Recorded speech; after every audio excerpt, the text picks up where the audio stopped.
Hey everybody, Master Dave here. We're on episode 13 of Warrior's Wisdom, and I'm not doing a green screen this time. I'm actually not even putting background music like I usually do. So it's real talk today. We're going to talk about what the state of traditional martial arts are, or martial arts in general, let's say, and my viewpoints on what's going on, what's going to happen, and all that. And I've been doing this almost 30 years. Last November 9th, just before my birthday, I remember, is my 29th year. So in another year, it'll be 3 decades I've been training and involved in the martial arts. So I'm coming at you from my home gym today. This is where I work out. Sometimes I film some of my technique videos here. And Warrior Wisdom is about me discussing martial arts, okay? Not so much the mindset stuff, just what I did in class, what I saw with my students, and what I'm seeing in the martial arts itself. So there's been this argument. Are traditional martial arts dying? Are they disappearing? Is MMA more effective? There's that argument's been going around for like as long as I've been doing martial arts. There's always some form of kickboxing or some kind of form of different kind of fighting that would come out and be the next thing. And I will say that I think MMA has kind of established itself as a standard, as an American form of martial arts. So let's just get that straight.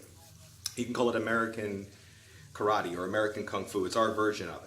And we're a hodgepodge country with hodgepodge ideas, so those ideas all came together, and I mean America, meaning Brazil through North America. That's all America. So it's all hodgepodge from South to North America. So we've all kind of got different ideas. And a lot of the martial artists, after revolutions in their countries, like in China, a lot of the kung fu guys that are really well-known kung fu masters teach here on this side of the world. There's hardly any traditional kung fu in China. Not what you would expect. And the same for Taekwondo and Tang Soo Do. My Tang Soo Do background, the instructors came after World War II and Korean War. They got American sponsors. They started setting up shop here. And we have the best, probably, Korean coaches here in this country than in some other countries. So that's kind of what's happened. Now, here's an interesting thing. I found this out. Now, you have Kung Fu, which has been under a lot of fire because a lot of the traditional Kung Fu guys are getting beat by more Western-styled martial arts, MMA in general.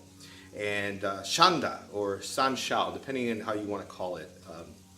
Chinese kickboxing. But it's interesting, they don't call it Chinese kickboxing. It is kickboxing related. There's Western boxing, a lot different, higher kicks, and very traditional kind of Kung Fu kicks as well. But then there's also this very modern approach from the Xiao Chow grappling kind of stuff.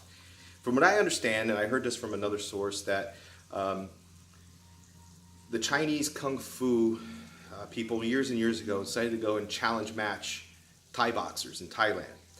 And like all of them lost, but like one or two, and they did either Hung Gar or Choi Li Foot, which is a very, very cool Kung Fu system, very street oriented. Very more modern compared to the other Kung Fu systems. So China got together and said, we have to create something to help us compete now because we can't compete with these people. We can't. So that's how Sanda was born. And they saw a problem and approached it. Now you could call that Chinese MMA, you could call it, but most of them call it the modern tested Kung Fu. That's what they call it in China, modern tested Kung Fu. And they still call it Kung Fu because to them it is, Kung Fu is anything that deals with that kind of stuff. So yes, and the fastest growing martial arts in these Asian countries are more modern martial arts. It's not the traditional ones anymore. And what I see is the people holding on to traditional arts are people in this country, not in the other countries. The other countries are quick to adapt and change. It's kind of odd because in America we should be progressive, but the ones holding on are American practitioners. They don't want to see it go away, and that's okay. It kind of gave them something. Hey, Tang Soo Do did a lot of stuff for me. Muda Kwan taught me a lot, not just like physical techniques, but what it taught me to be a person and a good martial artist. So now the question is, where are they going? Okay, I think my best points about traditional martial arts is that when they focus too much on art, they become less effective. But they have great character development. They teach you so much, the philosophy and everything that's in there. I think modern martial arts, whatever you want to call them, I think they're very effective. They focus a lot on the martial side, but they focus not so much sometimes on the character development side. So you get a lot of problems later. So you have to find the happy middle. Personally, I think I wear t-shirts now when I teach and train. Some of what I teach is very close to what it would be traditionally, and a lot of it is not.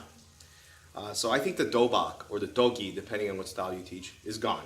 I think it's not practical, and they're uncomfortable, and actually I think karate pants are the worst things to teach kicking in. I don't know why kicking styles still use them. I think you should use something more like running pants. They're very light and they're easy to kick in. I also feel that in 10 years, you're going to see less style specialists. You're going to see people more individualized with their martial art training. They have a black belt from here, and they have training in here, and it's going to be just the way it is. You'll always have Taekwondo and World Karate. That'll be like your sporting bodies. That's going to be around forever. It's not going to go away. And I think in 20 years, I do feel like the traditional studio will be gone.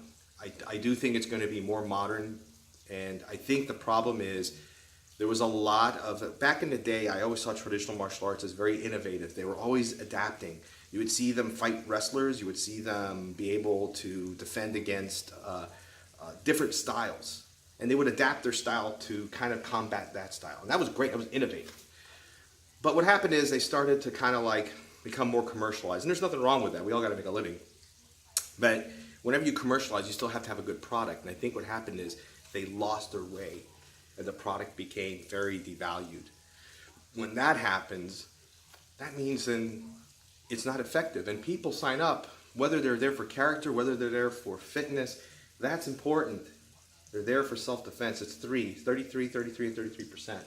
If you're not being fit, you're not going to be a good martial artist. If you're not learning character development, you're not going to be a good martial artist. If you're not learning to be effective at self-defense, you're not going to be a good martial artist. Those are 3 things. You call it mind, body, spirit, whatever, but I call it fitness, wellness, and self-defense. Those are the 3 areas you need to have to be a good martial artist. I mean, there's no doubt about that. So I think in the future, what you're going to see is, I think if you have a studio, you're going to have an effective ground defense curriculum. You don't have to be a Brazilian Jiu-Jitsu school, and Brazilian Jiu-Jitsu is seeing the same issues, by the way. They're considered traditional as well.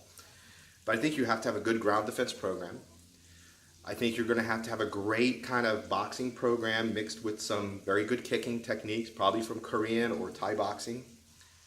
And that's it. You know, you're just going to have those 3 ranges. Teach them how to fight close, how to fight far, how to grapple if they have to, and you have a well-rounded person.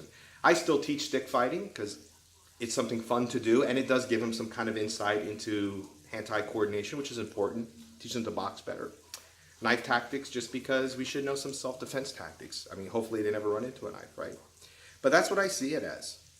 And I got a lot of hate from my old friends in the Tang Soo Do organization I belong to, because they say you've gone so far off, and it's like, maybe I've gone in a new direction and it's right for me.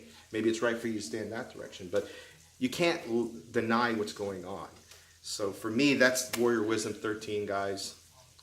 You know, always be evolving. That's what the old arts were known for, always evolving. And we forget that every system that exists didn't exist until World War II. There were no names for systems, and they were usually hodgepodge arts to make that art. We all forgot about that.